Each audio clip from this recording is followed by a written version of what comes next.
자, 이어가 볼까요? 자, 이제 우리가 행정학 시작하면서 행정이 뭔지, 요거를 이제 삼권분립론에 근거해서 한번 좀 끄집어 내봤고, 이제 행정이라는 개념을 경영의 조직에서와 같이 이 조직의 내부 관리의 측면으로 보자 이렇게 되면 행정이라고 하는 것이 적용되는 조직의 범위가 넓어지기 때문에 그럴 때는 이걸 넓은 의미의 행정이라고 할 수 있고, 그 다음에 또 이제 이거를 오로지 공행정 조직에서만 행정이라는 현상이 있는 것이다.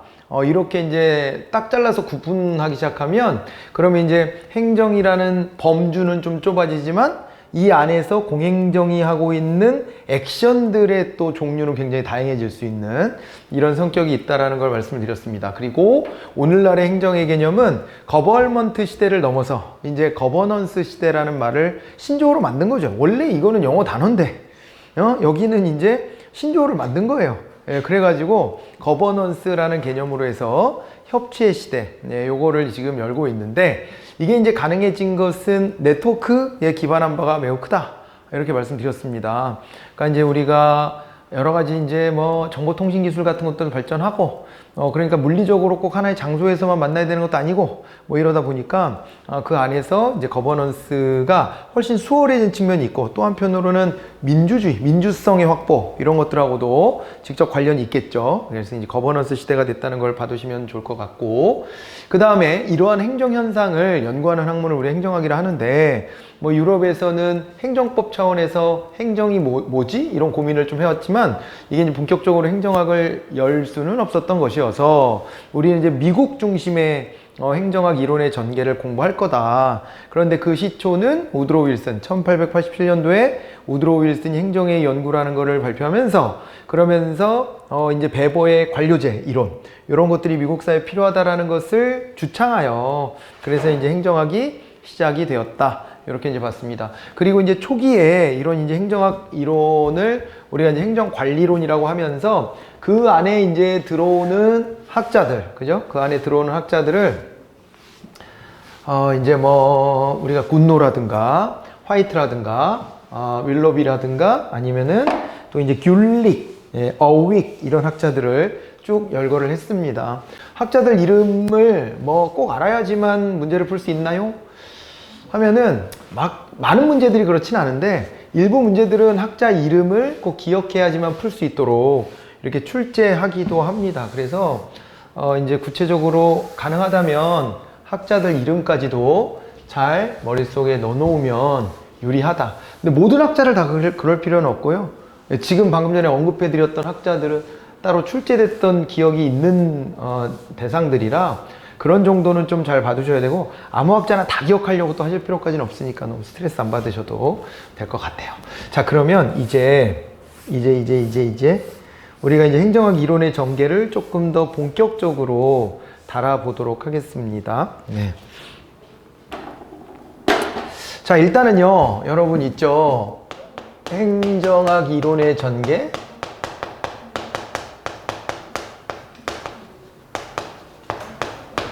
요 흐름을 좀 잘 타셔야 되는데요. 제일 먼저 하셔야 될 일은 정치와 행정의 관계, 곧 이 행정과 경영의 관계를 기준으로 해서 이론 전개 역사를 쭉 따라가시면 제일 그게 수월한 방법이 됩니다.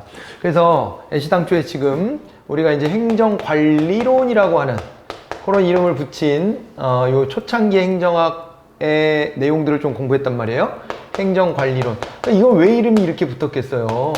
행정이라고 하는 게 내부 조직 관리 기술을 다루는 학문이야. 이렇기 때문에 행정관리론이라고 이름을 붙인 것이고, 얘가 이제 기술적 행정학이다, 이렇게도 불릴 수 있다 그랬어요. 그죠? 기술적 행정학이다 라고 하는 건데, 내부 조직에 대한 관리 기술을 다루는 학문이야. 그래서 기술적 행정학이라는 말도 쓴다고 했습니다.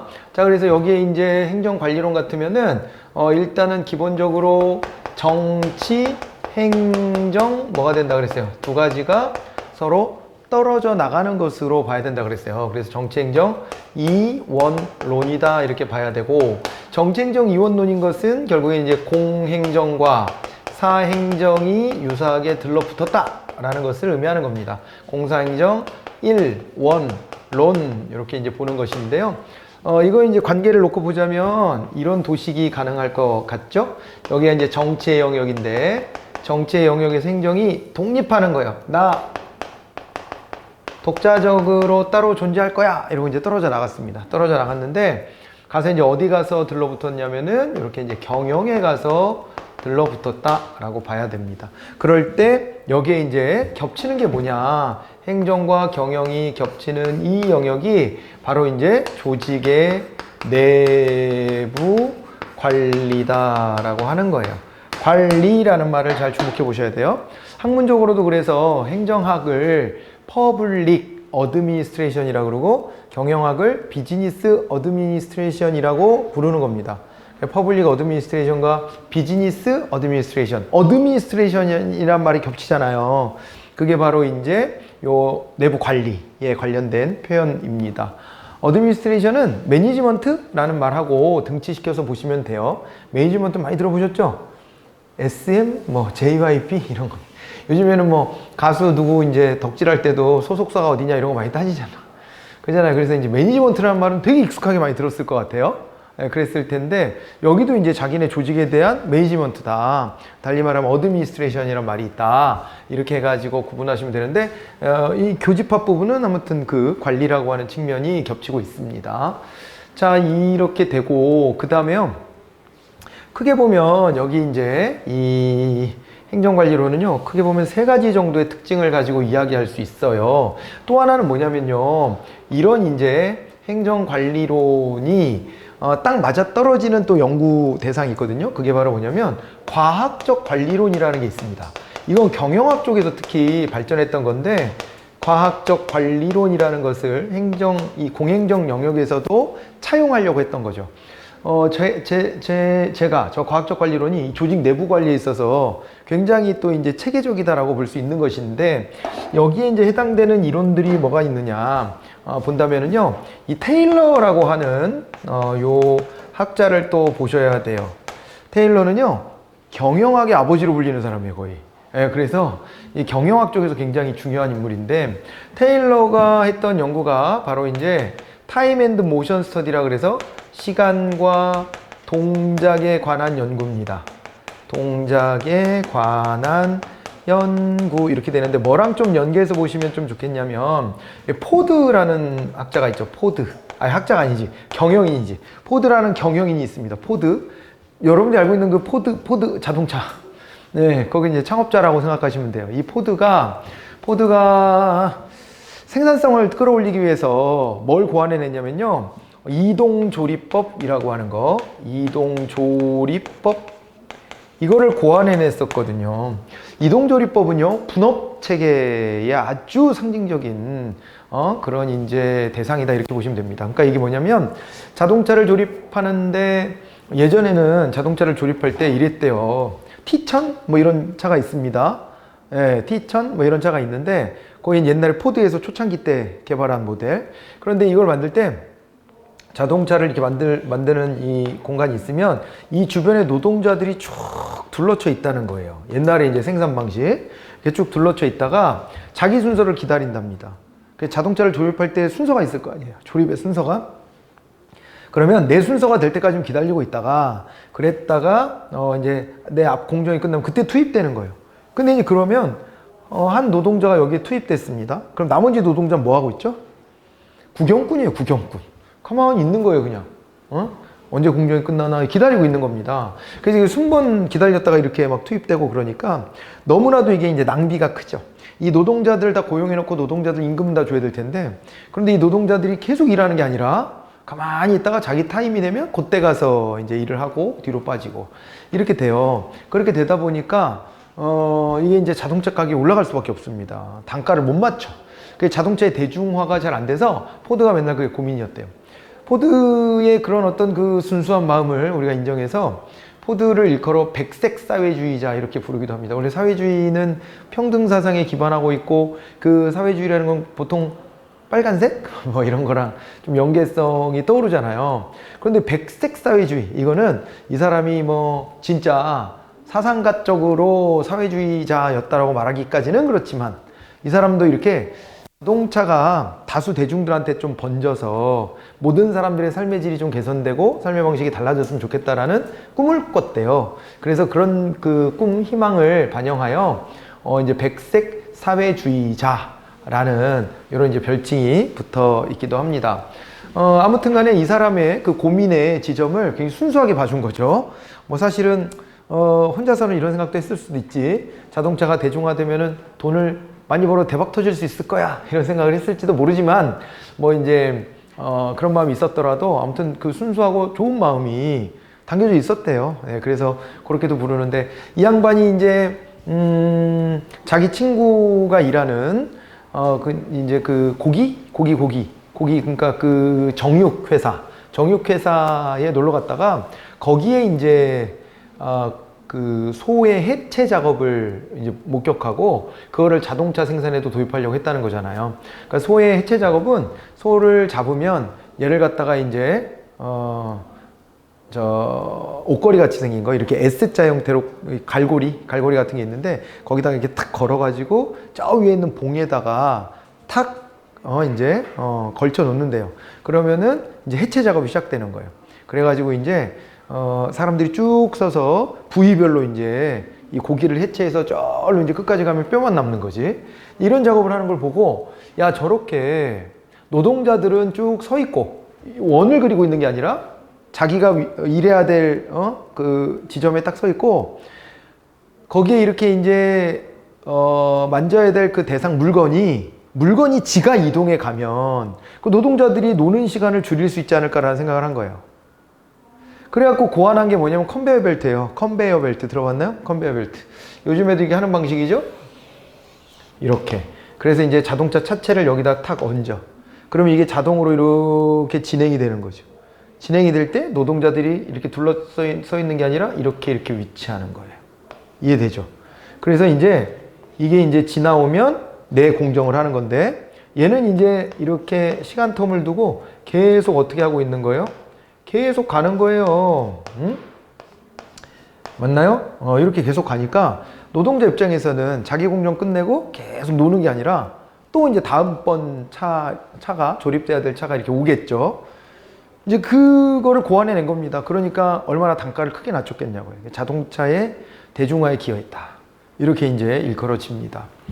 그런데 테일러는요, 사실은 여기에서 멈추지 않고 한 발 더 나간 겁니다.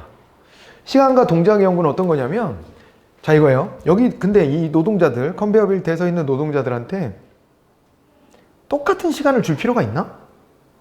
자동차 문짝 끼는 노동자하고 유리를 끼는 노동자하고 타이어를 끼는 노동자하고 다 똑같은 시간을 필요로 하는 건 아닌 것 같아. 그죠? 그래서 이제 막 고민하는 거예요. 어떻게 고민하냐면 시간을 어떻게 할당해 줘야 되는가. 그리고 어떻게 해야 동작의 효율성을 끌어내서 생산성을 또 드높일 수 있나. 이런 고민들을 한 거예요. 그래서 이제 타임 앤드 모션 스터디, 시간과 동작에 대한 연구라고 하는 이 이제 성과물을 낸 건데, 테일러 또한 노동자를 쥐어짜겠다라는 마음의 의도가 있었던 거라기보다는 노동자를 맨날 잔업에 시달리고 야근을 하고 하는 게 뭐 당연한 일이었다는 거죠. 오늘날 세상이나 됐으니까 6시 땡 퇴근이네요. 저는 MZ세대니까 집에 갈래요. 이런 농담을 하고 그러는 거지. 그잖아요. 근데 그게 원래 당연한 거거든요. 계약을 9시간까지 했으니까 9시간까지 노동하면은 눈치 보지 말고 벌떡 일어나야 되는 게 맞는 건데, 그런데 왜 그걸 못 해왔을까 생각해보면 노동자가 약자거든요. 회사에서는 너 말고도 쓸 수 있는 사람 많아, 이런 입장인 거고, 대체로는. 그러다 보니까는 노동자 입장에 눈치를 안 살필 수가 없는 거예요. 그러니까 그 분위기 속에서 은근히 원래 계약된 시간보다 더 길게 일하는 이런 관행들이 생겨났겠죠. 그럼 옛날에는 어땠겠냐? 옛날에는 오죽했겠습니까? 예? 영국의 노동착취의 역사, 그거 이제 잠깐 언급해 드렸었던 칼 마르크스가 자본주의를 비판할 때 영국 노동청에 보고된 자료를 인용한 게 있습니다. 당시 이제 영국의 산업혁명 당시에 노동자들이 어떻게 착취를 당했는가를 보면 장난 아니에요. 하루에 막 15시간, 16시간 일하는 건 기본이고요. 그 다음에 급여 수준은 턱없이 낮았고요. 그 다음에 화장실 갈 때도 관리자가 막 따라와서 이제 세는 시간을 차단하려고 했고, 그리고 야근을 막 시키면서 그것을 노동자 탓으로 돌립니다. 너가 밝을 때 일을 다 처리하지 못해서 이 모양이 됐다. 그러니까 야간에 쓰게 되는 촛불 가격 값은 네가 내라. 이런 황당무계한 일들이 당연하게 벌어지고 있었다. 당연하게 벌어지고 있었고, 그나마도 임금을 줄이려고 얼라들, 애들 데려다가 노동시키고, 이런 일들이 비일비재했던 게 산업혁명 당시 모습이에요, 실제로. 그게 수요 공급 이치에 따른 것인데, 수요 공급 이치에 따른 건데, 일하겠다라는 노동자 후보들은 되게 많고, 일자리는 그거보다 제한적이기 때문에 내버려 두면, 정부가 개입하지 않고 간섭하지 않으면 항상 노동자들은 을의 위치에서 허우적거릴 수밖에 없는 거예요. 이게 역사적으로 보면. 이제 그런 속에서 테일러는 그러면 이 문제를 어떻게 해결해야 될까? 뭐 자기가 사회혁명가도 아니고 자기가 이제 학자적인 입장에서 어떻게 하면 노동자들의 이 고통을 좀 해방시켜 줄 수 있을까 고민하다가 이걸 고안했다는 거예요. 그래서 시간과 동작에 대한 연구를 똑바로 해가지고 여기서 능률성을 딱 올려주면, 그럼 어떻게 돼요? 그러면은 제 시간에 노동을 끝내고 일찍 퇴근할 수 있지 않을까? 그러면 저녁 있는 삶을 살 수 있지 않을까? 라는 구상을 했다고는 합니다. 결과적으로 그렇게 기여했는지는 잘 모르겠어요. 결과적으로는 오히려 노동자들의 쉴 틈을 없애버렸다. 이럴 수도 있습니다. 그러니까 여백이 없어졌잖아요. 그러니까 시간을 다 측정해가지고 당신은 하나의 공정 끝낼 때 1분 30초만 쓰세요. 이런 식으로 딱 주어지기 때문에, 그리고 그거에 맞게 컨베이어 벨트의 이동 속도 같은 것들이 조정될 수 있잖아요. 그렇게 하니까 쉴 틈 없이 일해야 되는 이런 상황이 오고 말았다. 이렇게 이제 결과론적으로는 그럴 수 있지만 의도 자체가 나쁘진 않았다. 그런 얘기를 하는데, 시험에서는요, 이 테일러. 테일러는 중요하게 시험에서 많이 다루고 있습니다. 테일러. 잘 봐두셔야 돼요. 그래서 여기 이제 시간과 동작에 관한 연구를 통해서 과학적으로 관리해야 돼 라는 얘기를 했고, 이 과학적 관리를 통해서 얻어낼 수 있는 것이 뭐냐면 그게 바로 능률성이에요. 능률성은 투입 대비 산출이라고 표현하는 겁니다. 투입 대비 산출이라고 표현하는 건데, 요 능률성도, 이때 능률성을 우리가 이제 기계적 능률성이라고 불러요. 기계적 능률성을 도모했던 것이라고 보시면 됩니다. 기계적 능률성. 기계적 능률성은 말 그대로 그러니까 이제 투입을 극소화하고 산출은 극대화하고, 그런데 그게 기계 부품처럼 사람들을 움직이면 되는 거고요. 기계 부품 잘 돌아가게 하려면 어떻게 해야 돼요? 뭐 이런 거 뭐 만져봤더니 뭐가 삐그덕거려. 그러면은 어떻게 하면 돼요? 기름칠 잘해주면 되잖아. 그러면은 사람을 기계 부품처럼 취급할 때 그때 기름칠을 한다는 건 뭘 의미해요? 경제적 대가를 더 주면 돼. 그죠? 그래서 이때 이제 인간관이 어떤 거였냐면, 이때 인간관은요, 합리적 경제인이라고 이제 전제를 합니다. 합리적 경제인. 이 말 잘 좀 새겨놔 두세요. 합리적 경제인관. 이렇게 보시면 되는데, 합리적 경제인이라고 하는 건요, 경제적 이득에 따라서 움직이는 인간 존재를 말하는 겁니다. 저게 우리 보통 경제학자들이 보통 전제하는 인간관이 합리적 경제인관이에요. 합리적 경제인관. 그래서 합리적 경제는요, 나에게 경제적 이득이 되는 대로만 움직이기 때문에, 그렇기 때문에 효율적으로 조직 운영을 하려면 거기에 있는 구성원들한테 기름칠 잘해주면 된다. 경제적 보상을 잘 해주면 이들은 그에 맞춰서 잘 따라올 것이다 라고 하는 믿음을 가지고 있었던 겁니다. 요게 과학적 관리론이고요. 얘가 딱 행정관리론스러운 접근이에요. 대표적인 그 하부 이론이다 라고 보시면 됩니다. 행정관리론이 따라갔던 게 어떤 거냐? 과학적 관리론을 따르려고 했다. 이렇게 이제 봐두시면 되고, 또 하나는요, 자, 여기에 이제 뭐가 있냐면, 우리가 이제 행정원리주의라고 얘기를 하거든요. 행정원리주의를 주창했다. 이 행정원리주의는 뭐냐? 행정원리주의는 행정의 원리를 따져보는 건데, 저때 행정은요, 관료제를 연구하는 거가 대상이었잖아요.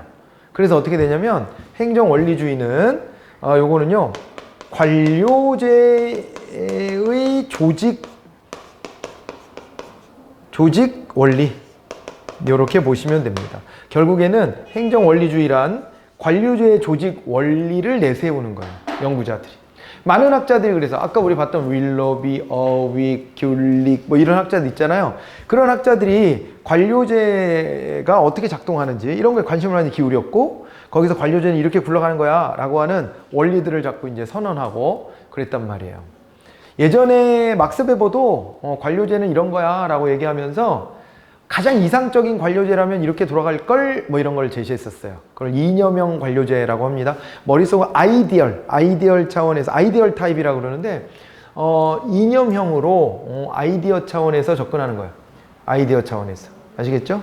그러니까 아이디어 차원이니까 현실하고는 좀 동떨어질지도 몰라요. 그러니까 막 입증이 다 된 건 아니야 현실 속에서. 그런데 이게 이렇게 체계적으로 잘 굴러가면 이런 장점까지 생길 걸 뭐 이런 걸 제시하는 거예요. 연구자들이 자꾸만. 이제 그거를 우리가 행정 원리주의다 라고 보시면 됩니다.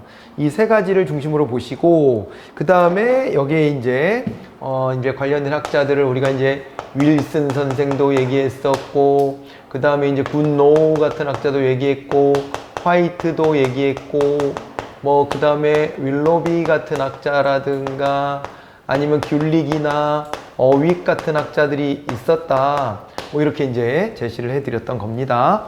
행정관리론 이렇게 좀 정리해 놓을까요?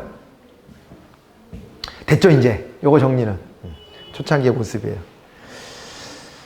그런데 흥미로운 일이 하나가 벌어집니다.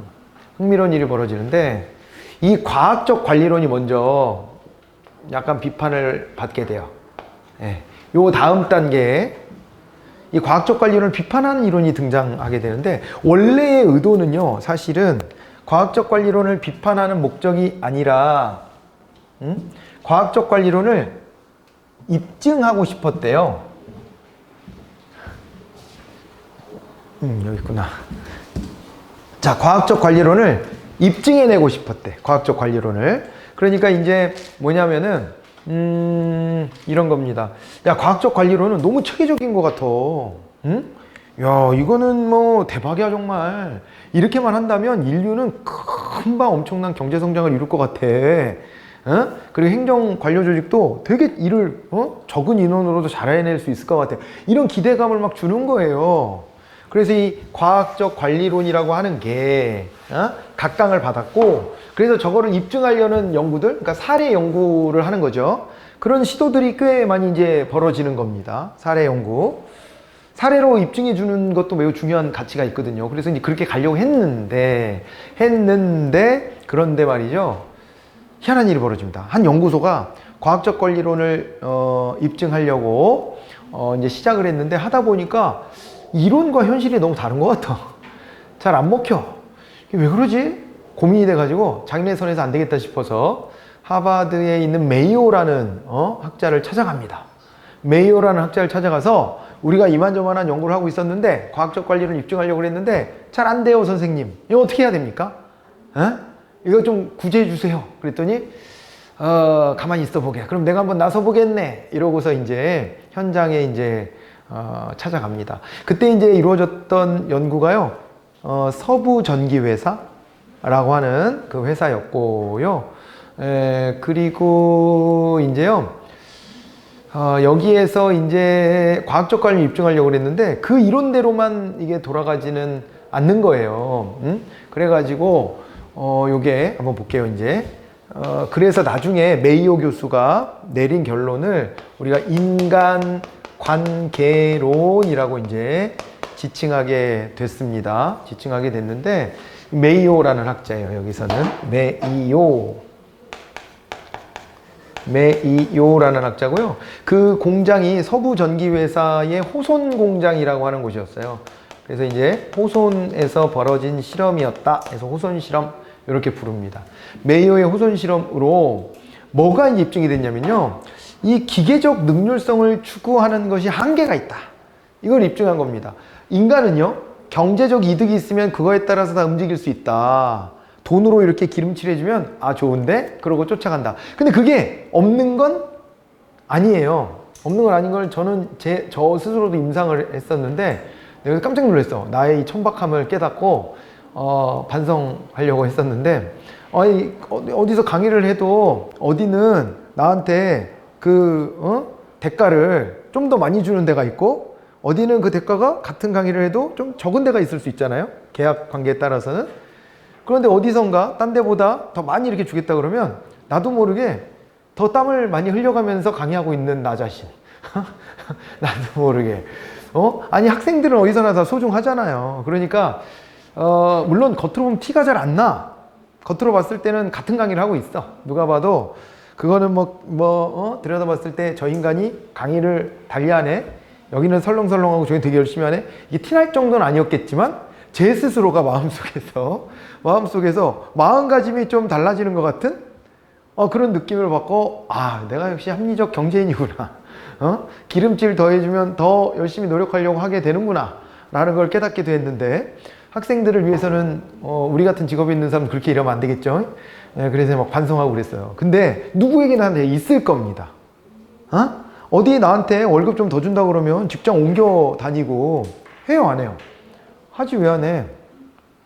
그런 유혹에 우리는 취약해요. 그죠? 그리고 나중에 가서 우리가 동기부여를 해서 공부할 건데, 내가 노력한 만큼 보상받고 있지 않다고 생각하면 동기 자극이 안 돼요. 그러니까 일을 열심히 안 한다는 얘기잖아요, 그 얘기는.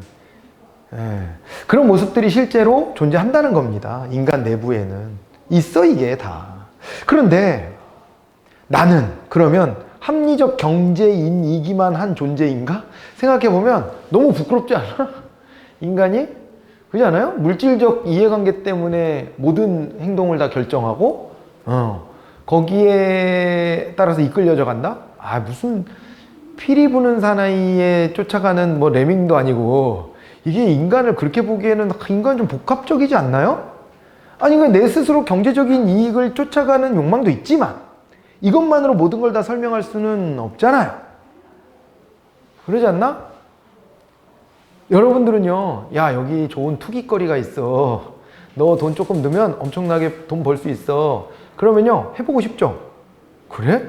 거기 손쉽게 돈 벌 수 있어? 해보고 싶어. 근데 그게 자세히 살펴봤더니 그 과정에서 누군가는 손해를 보게 돼 있는 게 뻔히 보여.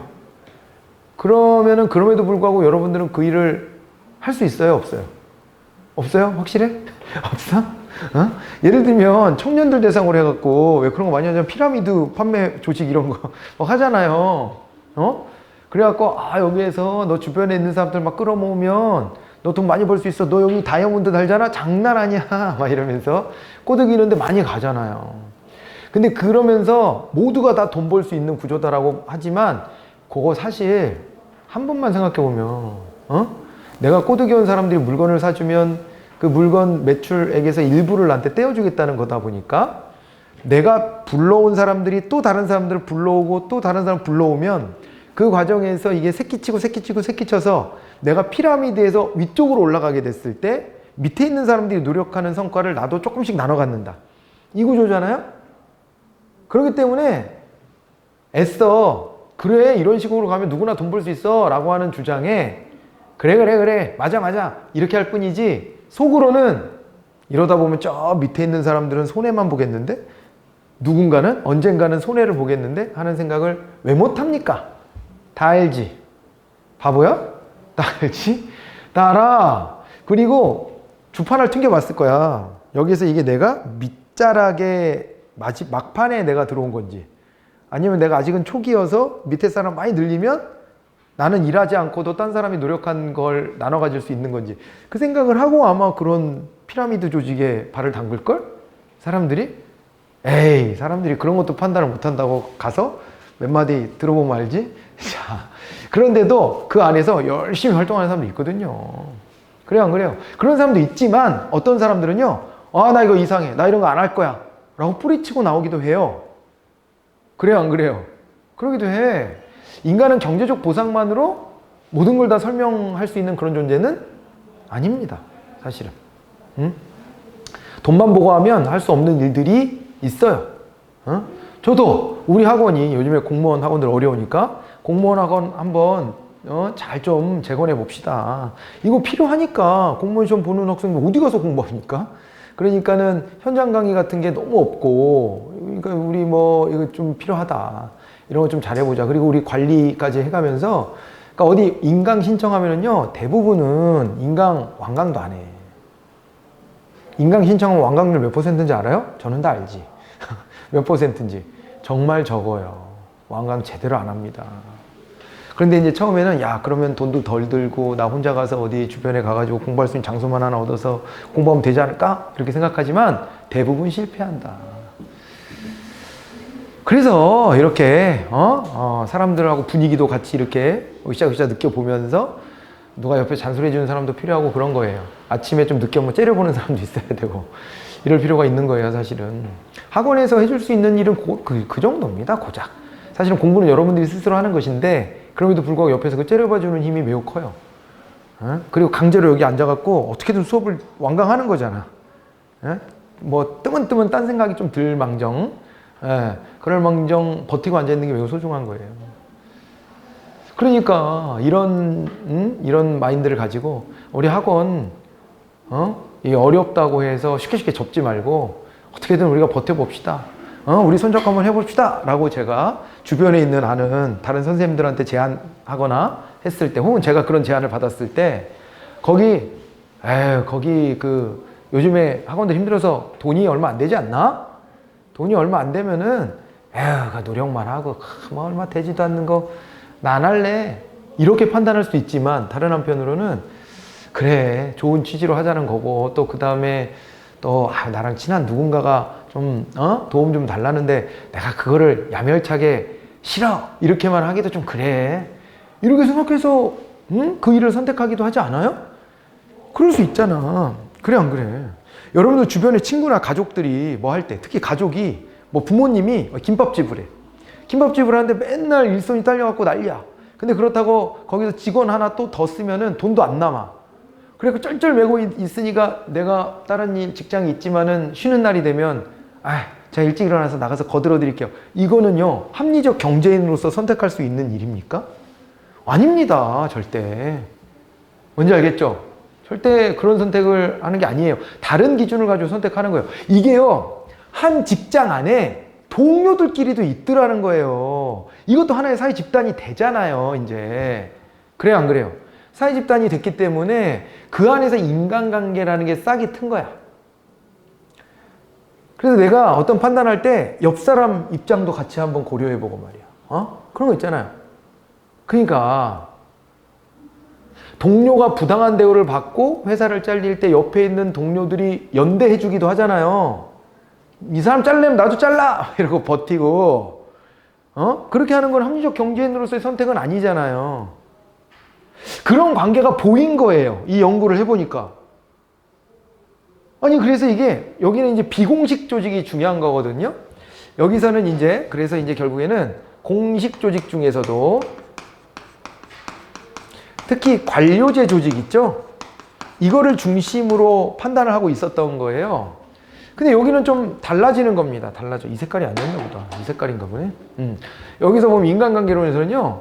사람들의 능률성을 사람들을 움직여서 능률성을 끌어낼 때 단지 그냥 지위와 역할을 명백하게 나누고 너 보상 좀 더 해줄게 라고 하는 거 있잖아요. 그런 차원으로만 접근해서 될 문제가 아니라 이 사람들끼리의 인간관계 있잖아요. 인간관계. 이 인간관계에 주목을 해보고 이 사람들의 관계성을 잘 활용해야 능률성을 달성할 수 있다. 이게 결론이었어. 여기서의. 그래갖고 자 보세요. 자 여기서 기계적 능률성이 아니라 여기도 능률성을 중시하는데 사회적 능률성이라고 부릅니다. 이거 똑같아. 능률성인 거는.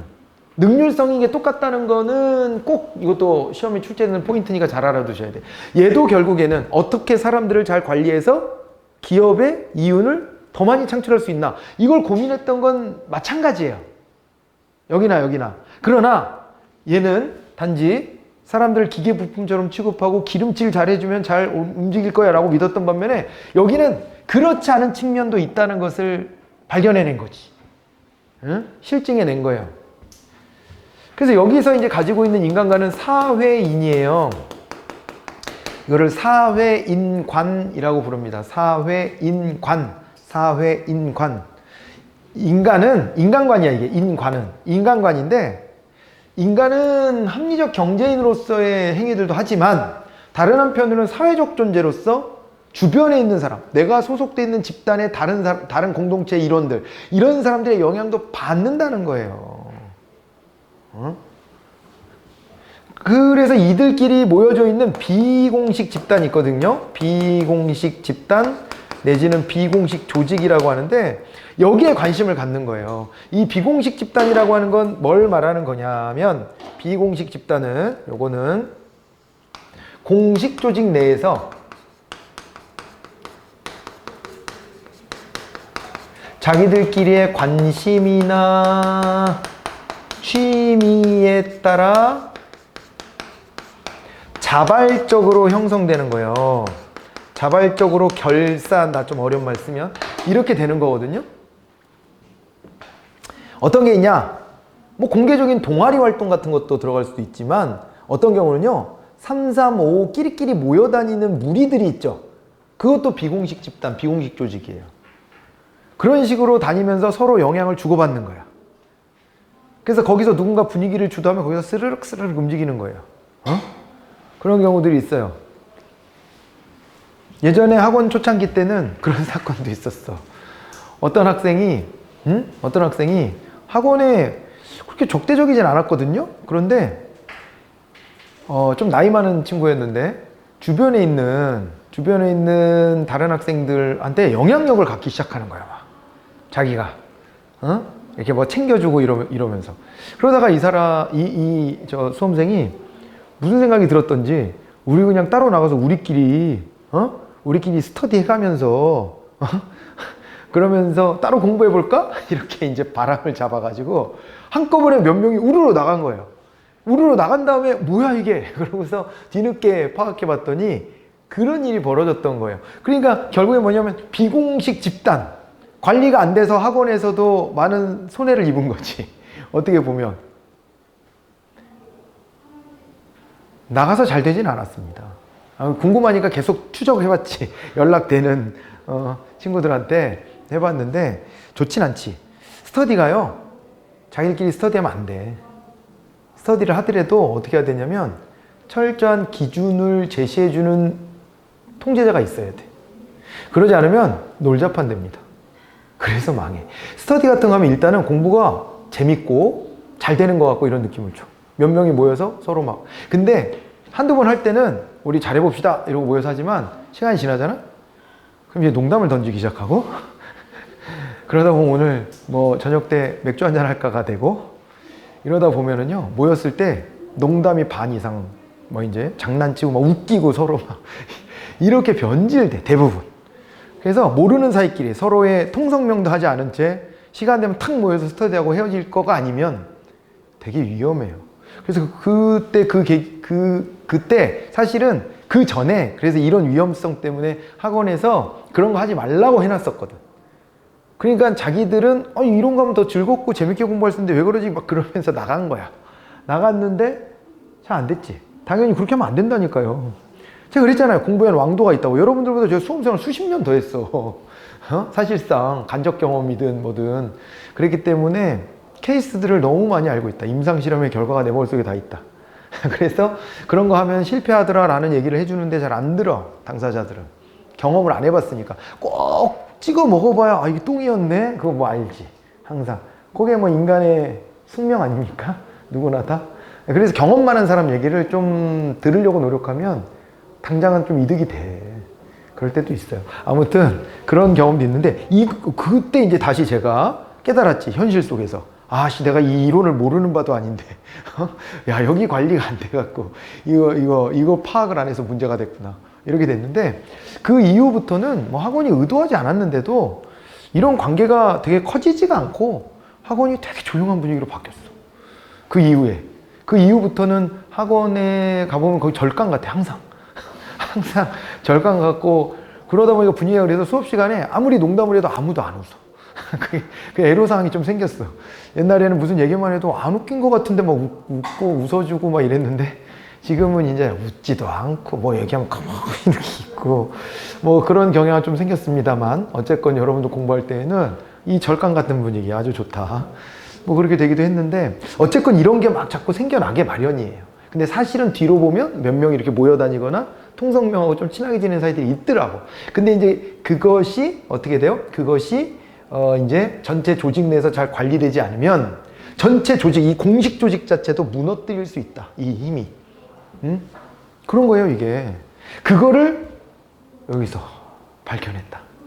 그러니까 관리자들아, 니네 잘 들어라. 관리자들아, 요렇게만 해서 열심히 일하면 돈 더 줄게, 성과급 줄까? 이런 걸로는 안 돼. 그런 것만으로는 안 돼.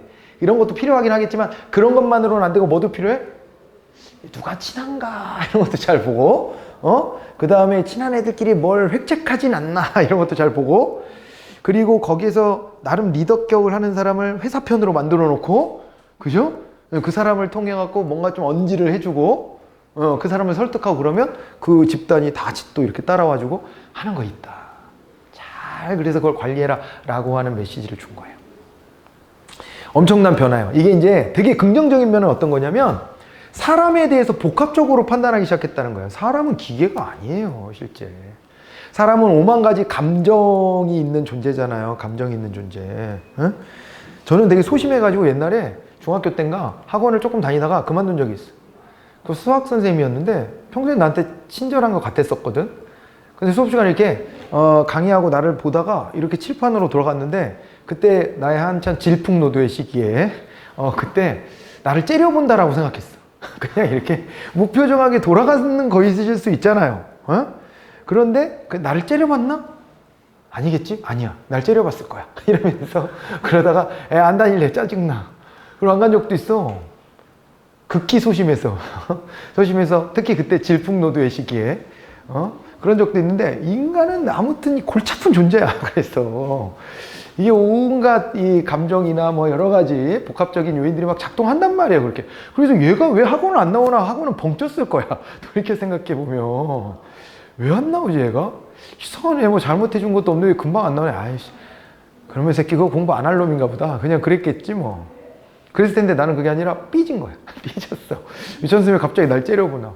나 수학 못하는 걸 알고 저렇게 째려보나? 뭐 별의별 생각을 다 해. 그게 있는데 이건 너무 인간을 단순화시켜서 본 거예요. 인간의 한쪽 측면만을 보는 거야.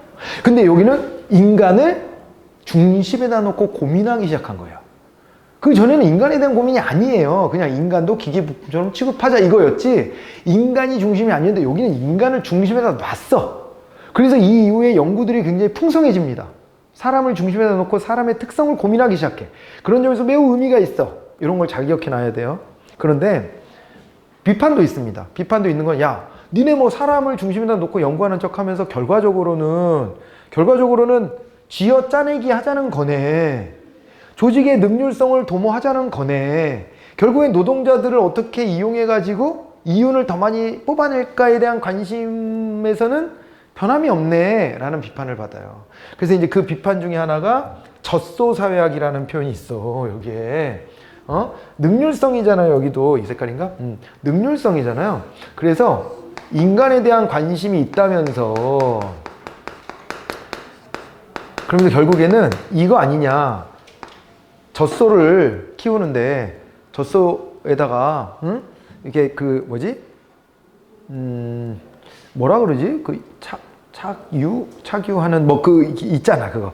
아무튼 그거를 막 달아놓고 무조건 막 쥐어 짜가지고 어떻게든 너, 야, 이거 기름진 거 빨리 먹어 이래가지고 막 짜내고, 이렇게만 하지 말고 젖소를 편안하게 클래식도 좀 틀어주고 공간도 좀 넓게 주고 안락하게 해주고 불빛도 뭐 맨 눅스 이런 거 막 연구해서 쫙 이렇게 편안하게 해주면서 젖을 많이 가져가려는 거 아니냐.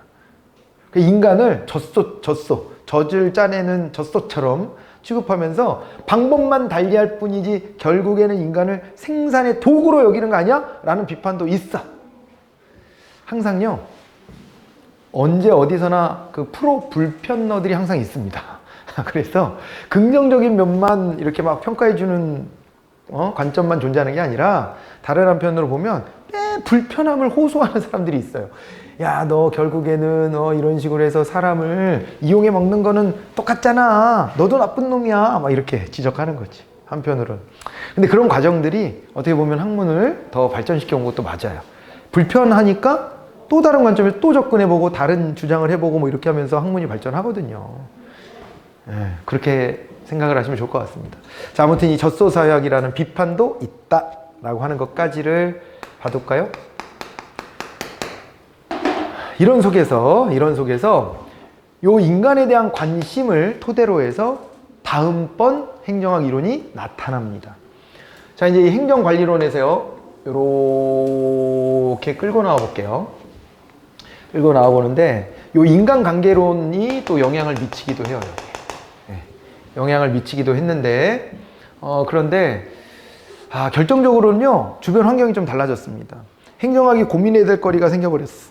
어떤 거였냐면, 여기가 바로 세계경제 대공황이 발생했던 시기예요.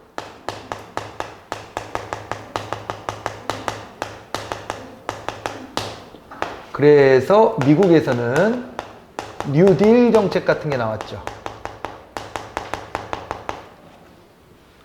요게 이제 배경적인 요인입니다. 이게 이런 일이 터져버렸어.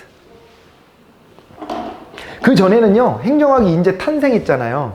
탄생해가지고 이제 행정은 정치에 가까운 거가 아니라 경영에 가까운 거야, 뭐 이런 얘기하고 있는데, 그런데 불쑥 행정이 해결해야 될 과제 하나가 이게 아주 어마어마한 게 하나 굴러 떨어진 거예요, 지금. 그러니까 이걸 제가 앞에서 그런 얘기 했잖아요. 입법국가에서 행정국가로 넘어오는 계기가 됐다, 이런 얘기도 했죠, 이게. 그러니까 입법국가의 그 흐름대로는 도저히 해결할 수 없는 정도의 엄청난 진짜 커다란 사회 문제가 터진 거예요. 이건 다 같이 진짜 다 망해서 죽게 생긴 사건이었습니다. 그리고 기존에는 이 의회가 주도할 수 있었던 이유가 나중에 가서 우리가 또 공부 열심히 해보겠지만, 앞에서 우리 세계사 했던 거에서 연장해 보자면, 부르주아들이 입법국가 시대 때 주도권을 갖고 있었잖아요. 시민혁명을 하고, 이 부르주아가 돈 많은 사람을 얘기하는 건데, 그 상인들, 상공인들, 이런 사람들이 주도권을 갖기 시작한 거야. 누굴 밀어내고? 왕을 뒤로 밀어내고. 그리고 자기네들이 주도권을 갖기 시작했는데, 그런데 이들 입장에서 보면 국가가 이들의 경제 행위에 많이 개입할수록 좋아요? 적게 개입할수록 좋아요? 적게 개입하는 게 좋은 거예요. 그러니까 재벌들 입장에서는요, 정부가 입만 열면 규제하겠다 그러잖아. 그러니까 정부가 좀 없어져 버렸으면 좋겠어. 맨날 우리가 뭐 할 때마다 이건 돼, 이건 안 돼, 뭐 그거 하지 마, 너 그거 했으니까 세금 내, 맨날 이런단 말이에요. 짜증나지. 그러니 뭐 임금을 줘도 최저임금 이상 줘. 최저임금 얼마인데? 이만큼으로 결정했어. 예? 아이고 우린 힘든데? 아니 안 돼. 그래도 사람들이 인간답게 살려면 이 정도는 받아야, 뭐 이런 거 다 규제라고 받아들인단 말이야. 야 니네 환경오염 시키는 것 같아. 공장 문 닫아. 뭐 이러니까. 우리도 여기 학원 오픈하면서 이제 이전에 오면서 교육청에 갔더니 이래서 안 돼, 저래서 안 돼, 뭐 이거 띄워와 저거 띄워, 난리도 아니야 막. 그러니까 이런 이제 정부의 개입이 기업 활동하는 사람들은 다 이게 방해 요소라고 느껴요. 그러니까 이 돈 많은 부자들이 기업인들이 의회를 장악한 시점에는, 그때는 정부의 개입을 최소화하는 쪽으로 자꾸 가는 거예요. 그러다 보니까 정부가 하는 일이 적어졌을 거 아니에요. 하는 일이 적어졌기 때문에, 그러기 때문에 행정부가 그죠? 그렇게까지 필요하지도 않아, 사실은. 행정부는 뭐만 하는 거냐면, 그때는요, 다른 거는 개입할 필요 없어. 온갖 규제가 있었다면 그런 걸 다 없애야 되고, 대신에 뭘 하는 거냐? 국방, 치안, 이런 건 국가라는 공동체가 아니면 그 어디에서도 할 수 없는 일이니까 최소한의 세금만 걷어다가 국방, 치안만 해주면 그만이야, 국가는. 그래서 이제 이 행정부의 역할이라는 게 굉장히 위축돼 있었던 겁니다. 그런데 막상 이렇게 세계 경제 대공황이 빵 터져요. 그러니까 기존의 경제학에 대한 믿음이 깨진 겁니다, 이게 사실은. 기존의 경제학의 논리는 그냥 정부가 개입 안 하고 내버려 두면 돈을 더 벌고 하자 하는 인간의 욕망들이 다 있기 때문에, 그런 욕망이 막 분출되면서 경제는 계속 알아서 발전할 거야, 알아서 성장할 거야 라는 믿음이 있었던 거예요. 그 논리로 쭉 왔는데 경제 대공황이 빵 터져버리니까 시장의 논리로는 해결이 안 돼. 정부 개입 없이는 해결할 수가 없는 지경에 빠진 거예요, 이게. 그래서 저거를 경제학의 제1위기라고 합니다. 기존의 경제학이 스스로 해결할 수 없는 구렁텅이에 빠진 사건이에요, 이게. 그래서 그걸 동물적 감각을 아주 잘 가지고 있었던 루즈벨트라는 사람이 미국 대통령이 될 때 자기 딴에 생각해 보니까 이게 경제학 이론이고 나발이고 다 떠나서 지금은 경제가 너무 위축돼 있고 다 실업자고 그러다 보니까 악순환이 벌어지고 있는 거예요. 어떤 거냐면 기업은 물건이 안 팔리니까 사람을 자꾸 잘라. 그 실업자가 늘어나. 근데 이 사람들이 실업자가 되니까 돈을 못 버니까 돈을 안 써. 못 써. 그러면 기업은 더 정사를 못 해. 그럼 기업이 또 더 망해.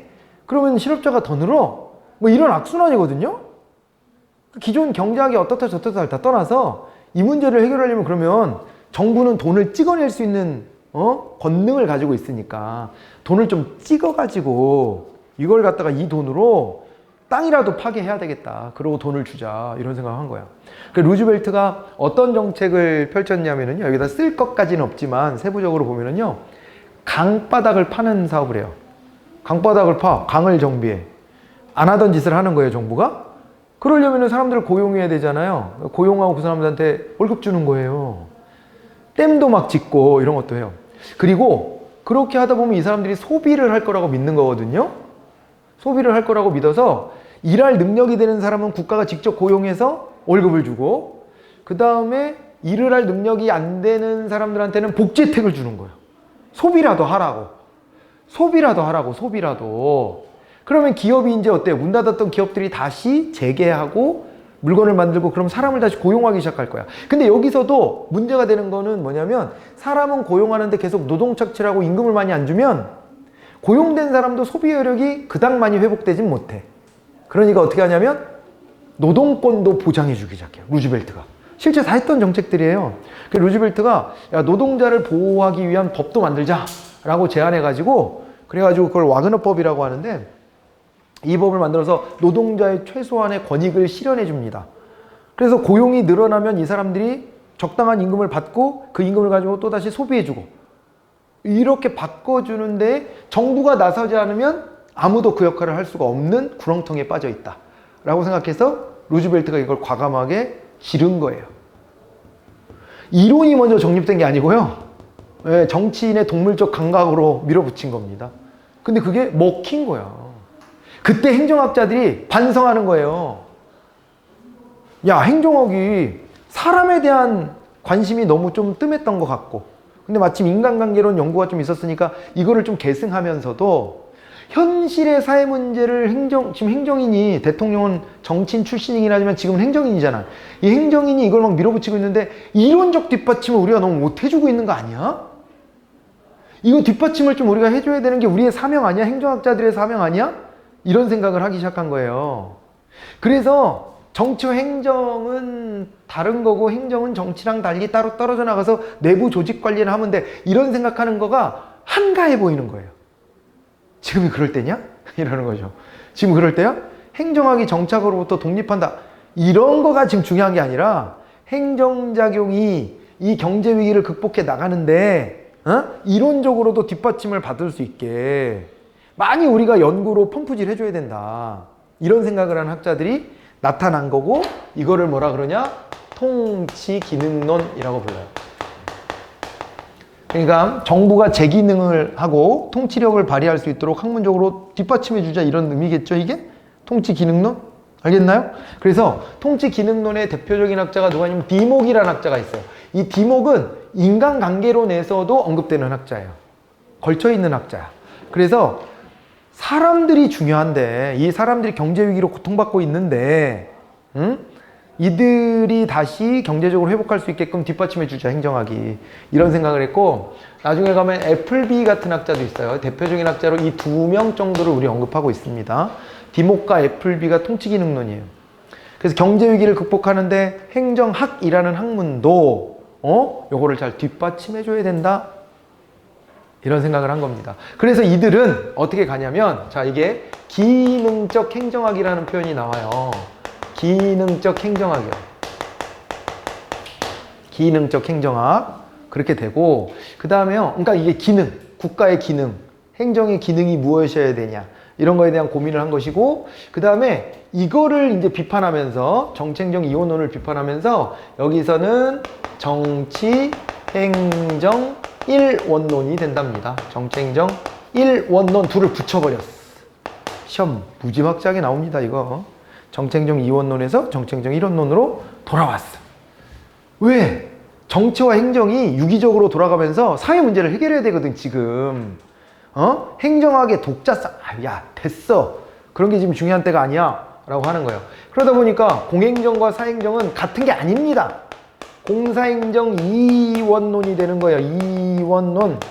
공행정과 사행정은 다른 거예요. 같은 게 아니야. 어떻게 경영하고 이게 같아? 경영은 뭐예요? 경영은 그냥 물건 팔아서 돈 벌면 그만인 조직 아니야? 그런 조직이에요. 돈만 잘 벌면 장땡이요, 기업은.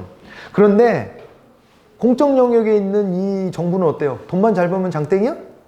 아닙니다. 우리 사회에 존재하는 모든 구성원들이 고객이에요. 여기에서는. 그러니까 나한테 물건 사줄 수 있는 돈 많은 사람만 고객이 아니라 오히려 가난해져서 사회적으로 소외받고 있는 사람들한테 더 신경 써야 돼. 그게 국가야. 국가가 그러지 않으려면 뭐 하려고 있습니까? 그렇기 때문에 공행정과 사행정은 다른 것이다. 공익을 도모해야 되는 공행정이 왜 사익을 추구하는 사행정과 같은 레벨에 있으려고 하느냐라는 비판을 합니다. 그래서 이것만 하고 이제 끊어갑니다. 뭐가 있냐면, 자, 정치 영역이 이렇게 있는데 행정하고 겹친다 이 말이야. 그리고 이제 지금은 정치 영역이 사회 문제를 주도적으로 해결을 못해. 오히려 행정이 더 나서서 해야 돼. 그래서 행정을 좀 크게 그린 거예요. 그런 관념을 크게 그렸고, 이렇게 해가지고 어떻게 되냐면은 요겁니다. 여기 이제 겹치는 게 바로 뭐냐면은 공익이에요. 공익을 추구하는 것이고, 경영은 따로 떨어져 나가는 거예요. 경영은 이제 사익을 도모하지 않습니까? 그렇기 때문에 근본적 차이가 있다라고 보는 거고요. 요게 이제 요때 이제 나오게 된 게 바로 이제 행정국가 현상이죠. 행정국가 현상. 그 관련이 있고, 그래서 행정부가 더 커진 거고요. 행정부가 집행만 하는 게 아니라 뭐도 한다고요? 정책 결정 과정에도 깊숙이 관여해. 물론 형식적으로는 반드시 국회의 법률 제정 형식을 취해야 되긴 하지만 어쨌거나 그거에 대한 아이디어나 이런 것들을 행정부가 계속 던져주는 거예요. 그런 이제 시대가 열렸다라고 봐두시면 좋겠습니다. 됐죠? 네. 이렇게 해서 마무리를 지을 거고, 그거에 관련된 이제 교재의 얘기가 여기 이제 12페이지 중간 이후에 나와 있는 거예요. 기능적 행정학 1930년대. 세계경제대공황 같은 것들이 왔고, 그래서 이제 정책행정 1원론, 공사행정 2원론으로 탈바꿈할 것을 주장을 한 겁니다. 그리고 이제 행정의 개념은 정책 형성 기능에 있다 해가지고 현실 문제 해결을 위한 정책 형성 기능에 행정의 의의가 있다라고 봐서 기능적 행정학이다 이렇게 붙인다는 거고요. 대표 학자가 디목이 먼저 학자고요. 애플비는 조금 나중에 학자예요. 저 시점으로만 놓고 보면. 그런데 여기 애플비하고 디목에 대한 얘기가 좀 이제 나와 있어요. 그죠? 그리고 앞서서 있었던 기술적 행정학과의 비교가 나와 있으니까 한번 잘 읽어보시면 되겠습니다. 되었을까요? 네, 여기까지 해서 이번 시간 마무리하고, 다음 시간에는요, 행정 행태론이라고 하는 게 그 다음에 또 튀어나오거든요. 이제 그거를 요 맥락 속에서 이어 붙여서 설명을 더 드려보도록 그렇게 하겠습니다. 쉬었다 갈까요? 고생했습니다.